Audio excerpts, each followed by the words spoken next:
ओम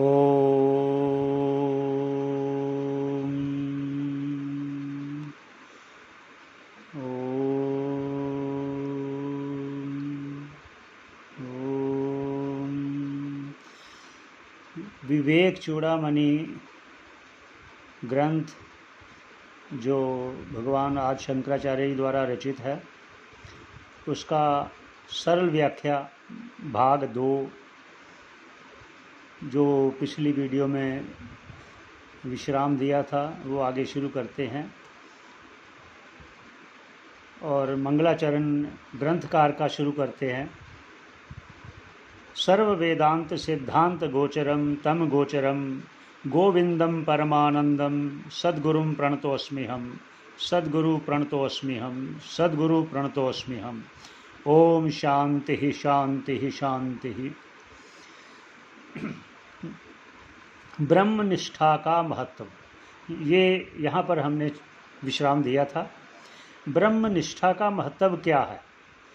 सबसे पहले ब्रह्म को 3 अर्थ शास्त्रों में किए गए हैं। ब्रह्म के जो एक ब्रह्म का अर्थ किया गया है वो कार्य ब्रह्म। कार्य ब्रह्म अर्थात हिरण्यगर्भ, जिसको सूत्रात्मा भी कहते हैं, वो कार्य ब्रह्म है। और एक अर्थ किया गया है कारण ब्रह्म, जो ईश्वर है। शुद्ध माया विशिष्ट ब्रह्म जो है वो ईश्वर, उसको कारण ब्रह्म से ब्रह्म का अर्थ किया गया है। और एक ब्रह्म है जो तीसरा अर्थ शास्त्रों में किया गया है, वो है अक्षर ब्रह्म। वो शुद्ध ब्रह्म है, सर्व उपाधि रहित है। उसमें निष्ठा का महत्व बताया जा रहा है अगले श्लोक में। जंतु नाम नर जन्म दुर्लभ मतः, अर्थात जंतु नाम कहा है यहाँ पर भाष्यकार ने। जंतु नाम, जंतु नाम अर्थात सभी जीव जंतुओं के प्रति उन्होंने ये कहने का प्रयास किया है कि सभी जीव जंतुओं में जितने भी प्राणी हैं उनमें ये नर जन्म की श्रेष्ठता दिखाने के लिए क्या कहते हैं? जंतु नाम, सभी जंतुओं में नर जन्म मतलब मनुष्य जन्म दुर्लभ मतः, दुर्लभ है। ये आप लोगों ने भी रामायण में सुना होगा। सुर दुर्लभ सद ग्रंथनि गावा, बड़े भाग मानुष तन पावा। सब जानते हैं, फिर भी थोड़ा सा अर्थ इसका ये करते हैं कि नर जन्म श्रेष्ठ है। और नर जन्म में क्यों कहा, ये भी आगे कहते हैं। नर जन्म बहुत ही दुर्लभ है।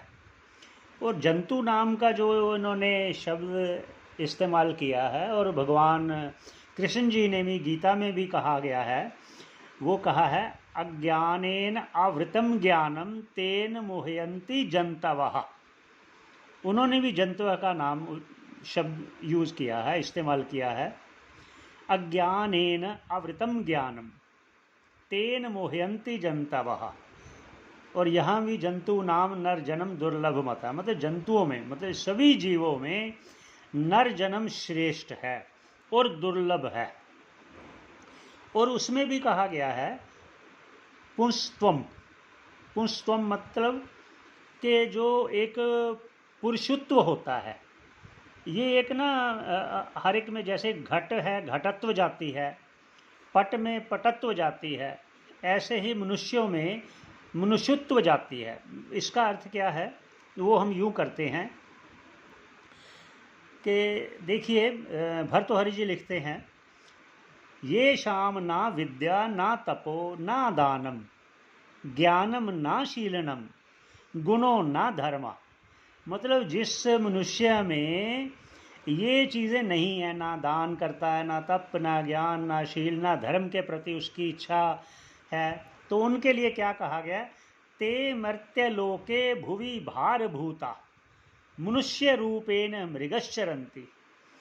मतलब वो जीव जंतुओं के भांति इस पृथ्वी पर विचरण कर रहा है। ये उनका तात्पर्य है कहने का, पुष्पम। तो आगे कहते हैं ततो विप्रता, मतलब उसमें भी एक और श्रेष्ठ है, वो है ब्राह्मण।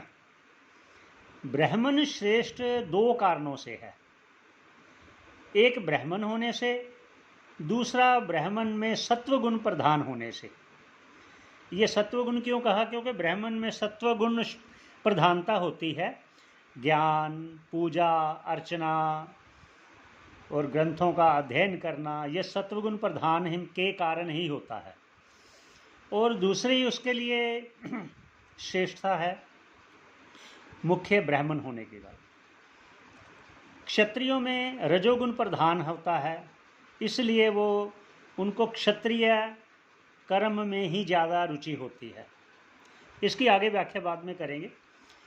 तो आगे कहते हैं तस्मात् वैदिक धर्म मार्ग परता, मतलब वो विप्र में भी और श्रेष्ठता दिखाते हैं कि कौन सा विप्र श्रेष्ठ है। कहते जो विप्र तस्मात्, इसलिए वैदिक जो कर्म है, वैदिक कर्म वो जैसे अग्निहोत्र आदि, उसमें जो लगा हुआ है ब्राह्मण विप्र, वो श्रेष्ठ है। ये आगे आगे श्रेष्ठता बतला रहे हैं। आगे क्या कहते हैं? उसमें भी श्रेष्ठता और क्या दिखाते हैं आगे? विद्वत्वम। विद्वत्वम मतलब जो ईश्वर को चाहने वाला, उपनिषदों का अध्ययन करने वाला, मोक्ष को चाहने वाला, ऐसा विद्वान, अस्मात् परम, मतलब उसका जो अनुगामी है वह और भी श्रेष्ठ है, परम है। ये है अर्थ विद्वत्वम अस्मात् परम का। तो आगे भाष्यकार कहते हैं कि इससे और भी श्रेष्ठ कौन है, वो भी आप सुनिए। वो कह रहे हैं आत्म अनात्म विवेचनम।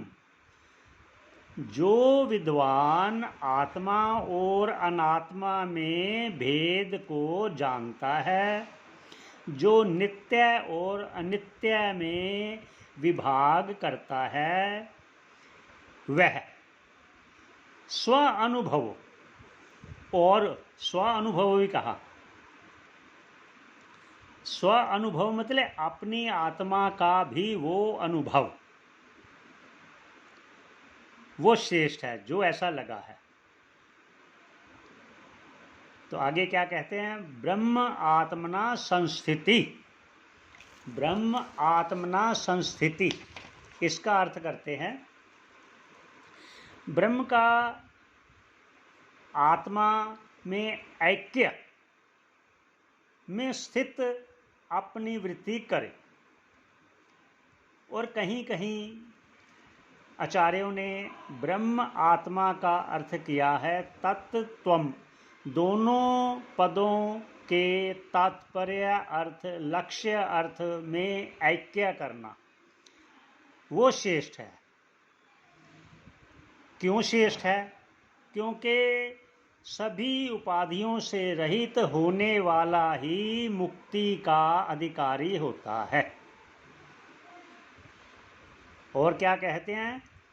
अगर कोई शतकोटि जन्म सुकृत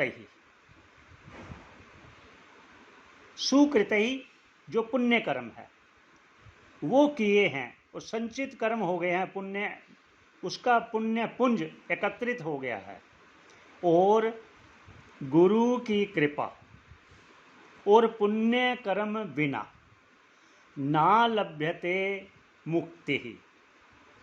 ये उनका कहना है कि मुक्ति की आशा वही करे जिसने ये सभी प्रयत्न करते हुए ब्रह्म आत्मा में ऐक्य सिद्ध कर लिया, अनुभव कर लिया। ये गुरु की कृपा, शास्त्र की कृपा और स्वयं की कृपा, ईश्वर की कृपा, ये चारों कृपा के बिना मुमकिन नहीं है। आगे का श्लोक अगले वीडियो में करेंगे, भाग नंबर 3। यहाँ पर विश्राम देते हैं। ओम पूर्णमदः पूर्णमिदं पूर्णात् पूर्णमुदच्यते पूर्णस्य पूर्णमादाय पूर्णमेवावशिष्यते। ओम शांति शांति शांति।